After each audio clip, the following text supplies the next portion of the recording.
बहुत ध्यानपूर्वक सुनिएगा। प्रेम जब प्रारंभ होता है तो प्रारंभ में विपरीत अवस्था भी अच्छी लगती है।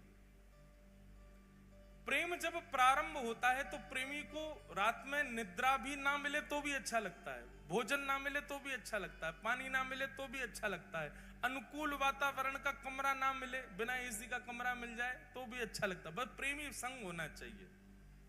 प्रेम की प्रथम अवस्था है। प्रेम की द्वितीय अवस्था जब प्रारंभ होती है तो प्रेमी की परीक्षाएं शुरू होती हैं। फिर जो प्रेमी है वो इस अवस्था में आ जाता है कि वो अपने प्रेम को तो मान चुका है कि मैं इससे बहुत प्रेम करता हूं, वो सामने वाला मुझसे प्रेम करता है कि नहीं, उसकी परीक्षाएं लेना प्रारंभ करता है। फिर वो ऐसा कुछ करता है कि जिससे पता चले कि ये मुझसे प्रेम करता है कि नहीं। तीसरी अवस्था में रूठना, मनाना, मान लीला प्रारंभ हो जाती है।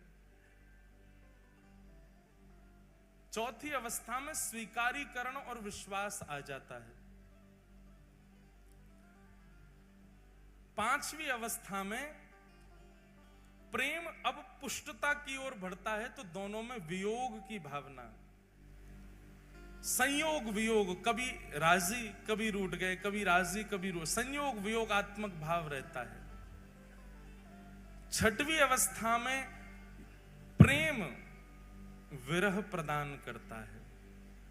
कोई भी एक थोड़ा दूर हो जाएगा। अगर प्रेम सच्चा होगा तो विरह प्रारंभ होगा। प्रेम केवल बहाना रहा होगा या केवल आसक्ति रही होगी तो उस विरह से किसी को भी फर्क नहीं पड़ेगा। छठवीं अवस्था का प्रेम प्रारंभ होते ही अगर प्रेम सच्चा है तो विरह आएगा। सातवीं अवस्था में व्याकुलता आ जाएगी।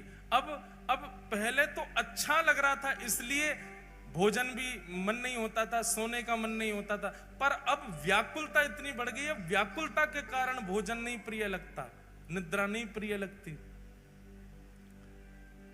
प्रेम की आठवीं अवस्था ये हो जाती है कि चिंतन करते करते करते करते प्रेमी का जित देखूं उतित श्याममयी है, जिसको देखते हैं उसमें प्रेमी दिखने लग जाता है।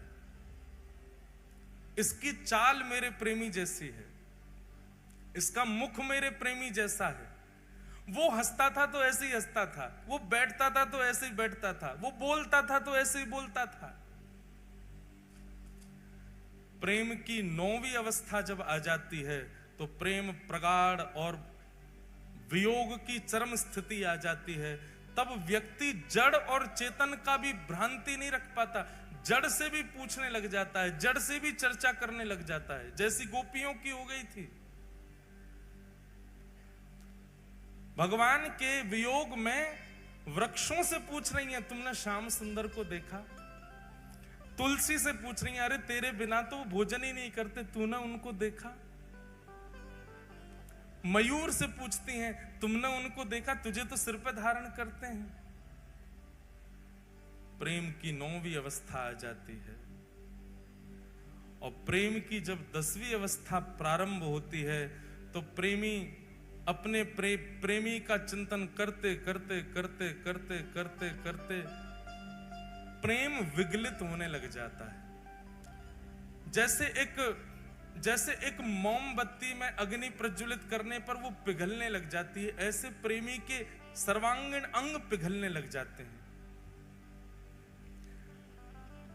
बहुत ध्यानपूर्वक सुनिए, कोई चर्चा मत कीजिए, हमारी प्रार्थना है। ठाकुर जी ने जब कथा में बैठना और श्रवण करना प्रारंभ किया तो ब्रजवासियों की याद आने लगी, अपनी लीला सुन के मुस्कुराने लगे, अच्छा सा लगने लगा। फिर विपरीत अवस्था भी अच्छी लगने लगी। धीरे धीरे धीरे कथा आगे बढ़ने लगी। ठाकुर जी उन अवस्थाओं को पार करते गए। पार करते करते 6वीं 7वीं अवस्था में आकर के ठाकुर जी अपना हृदय पकड़ करके सहलाने लगे, ब्रजवासियों की याद आने लगी। 7वीं 8वीं अवस्था आते ही श्री ठाकुर जी के नेत्रों से अश्रुबिंदु गिरने लगे। सभागृह में दिखने वाली ब्रज जैसी कोई भी वस्तु उसको ठाकुर जी जा जा करके अपने हृदय से लगाने लगे। मेरी मैया कहां है, मेरे बाबा कहां है, मधुमंगल श्रीदामा सब कहां है। इस प्रकार ठाकुर जी ढूंढने लगे। अपनी पटरानियों में ही किसी के रूप को देख करके कहते हैं श्रीदामा ऐसो ही लगे, मेरो मधुमंगल ऐसो ही दिखे।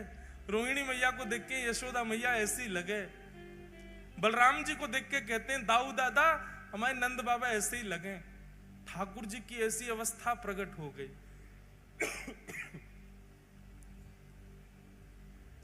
सब बैठे सहमे देख रहे हैं केवल।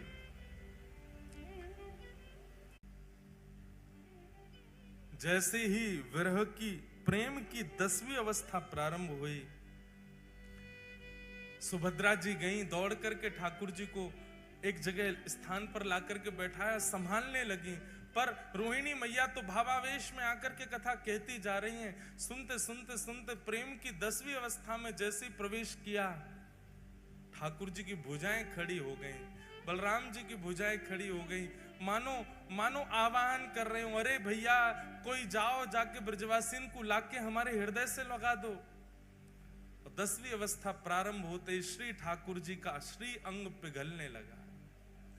नेत्र पिघल गए, नासिका पिघल गई, कान पिघल गए, मुखमंडल पिघलने लगा, हस्त कमल पिघलने लगे, चरण पिघल गए, उदर पिघल गया, सर्वांगीण श्री अंग पिघलने लगा श्री ठाकुर जी का। प्रेम अपनी स्थिति में होता है तो नेत्रों से आंसू निकलते हैं, पर प्रेम जब चरम स्थिति में जाता है तो व्यक्ति की चरम भी पिघलने लग जाती है। हम संसारी मानव पांचवी श्रेणी से ऊपर नहीं जा सकते प्रेम की में, क्योंकि हमारा प्रेम इतना है ही नहीं। उससे ऊपर की स्थिति में जाते ही सबको अपना स्वार्थ